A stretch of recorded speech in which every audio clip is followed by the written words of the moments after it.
Предельный угол атаки. Africa, Bantu, to the world, Bantu.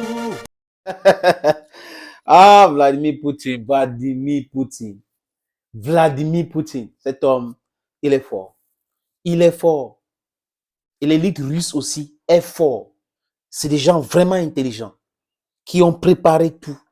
Et pendant ce temps, les odontolistes, les corrompus étaient là, en train de chercher les voies et moyens de s'enrichir de façon illicite. Oui, il a mobilisé son pays avec lui, comme un seul homme. Oui, pour se défendre. Parce qu'il a dit clairement, pas de l'OTAN à leurs frontières. Un point, c'est tout. Vous avez fait ça ailleurs, mais avec l'Ukraine, 20 millions de Russes qui sont des Ukrainiens ne peuvent pas être dans l'OTAN. Si c'était une organisation sérieuse, pourquoi ils ont refusé l'intégration de la Russie avant? Parce que les Américains savent que si la Russie est en Europe, ça sera très très difficile de manipuler l'Europe. Donc ils ont torpillé tout cela.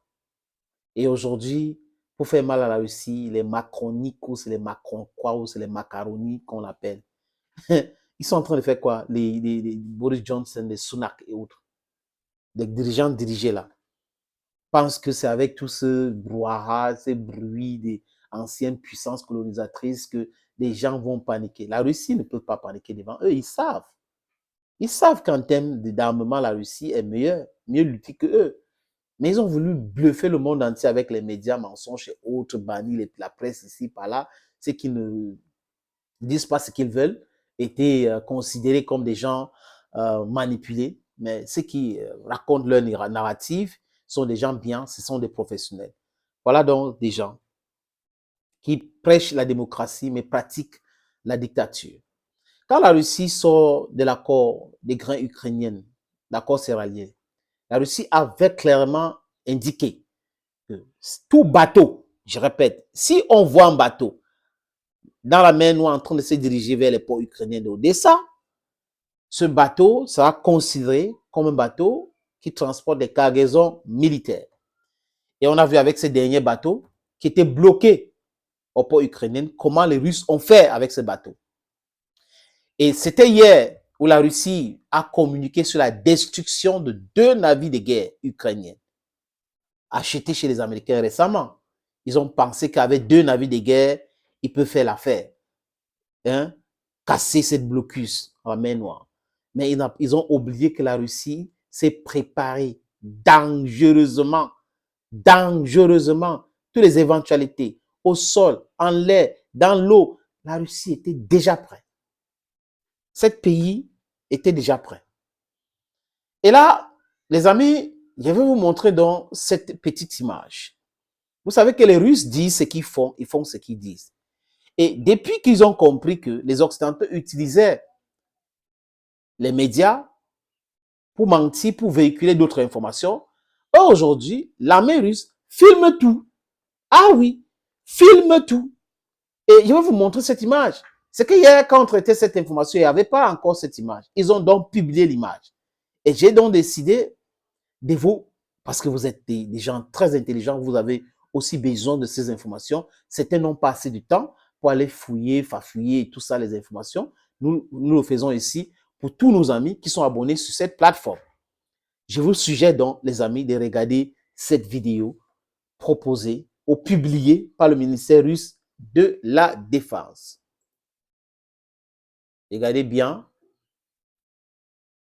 C'est les avions de chasse, les Ukrainiens qui tirent sur cet avion de chasse. Et les Russes montrent tout. Hein. Ils sont en train de riposter. Voilà. Là, voilà la destruction. Voilà, à l'image là. La destruction de 2 navires de guerre ukrainiens. Voilà le feu là, que vous voyez là. Ça, c'est la destruction de ces 2 navires de guerre.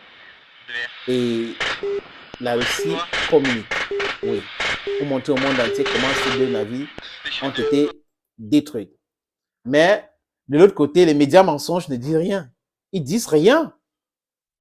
Oui, à dessein. Parce qu'à chaque fois que c'est un peu compliqué pour eux, ils se comportent comme dans la mafia. On la boucle. On reste silencieux. Et quand l'Ukraine va arracher un arbre quelque part, oh, l'Ukraine vient d'arracher 2 arbres. C'est n'importe quoi. C'est n'importe quoi. Sur la rive gauche du Dniepr l'autre jour, 150 militaires ukrainiens sont allés là-bas et bon, qu'est-ce qu'ils ont trouvé? Les cimetières. Pour parler codé, les amis. Les cimetières. Et c'est comme ça tous les jours. Après, ils vont nous dire, oui, l'Ukraine vient de prendre un village. Ah, il y a un autre village, un village qui est très important. Toujours les villages qui sont importants. Les villages, un tel village. Et ils ont pris tel village. Washington Post vient, boum, gâter tout. Brap, jeter le sable dans leur taploca. Les services secrets américains disent que l'Ukraine doit arrêter. C'est le non-sens. Ça ne produit rien, ça ne produira rien. L'état-major allemand dit exactement la même chose. Daily Telegraph, le journal anglais, dit exactement la même chose. Que cet tabloïd a dit il faut arrêter avec ça parce que là, ça n'aboutira jamais à quelque chose. Voilà donc en quoi nous sommes, les amis. Donc, c'est parti pour la destruction. Les Américains envoient, la Russie détruit. Les Français envoient, la Russie détruit. Les Allemands envoient, les Russes détruisent. Il y a même le gouvernement suisse qui est en train de vouloir punir une société suisse, RAK, qui voulait vendre à peu près 100 chars Léopard 1A5 à l'Ukraine. Voilà, donc ça commence à venir. Entre eux là, ça donne pas, les amis. Ne les vois pas en train de s'agiter là et tout ça là. C'est un panier à crabes. Si vous mélangez donc avec le sommet des BRICS, ça les donne. C'est-à-dire que l'insomnie, ces gars-là souffrent, ils n'arrivent pas à dormir. Mais c'est parce qu'ils ne sont pas dans la vérité. Allons dans un monde de compétition tout simplement et pas dans un monde d'exploitation, d'asservissement. Ce n'est pas ça que le monde veut. Donc, si vous êtes fort, allons dans la compétition pour voir qui va gagner, qui gagne. Mais vous ne pouvez pas parler de capitalisme, parler de démocratie et après vous nous pratiquez l'esclavage, vous pratiquez la dictature. It is not good. Change the paradigm. Thank you, friends, for watching the video on this platform. Stay blessed. Bye-bye for now.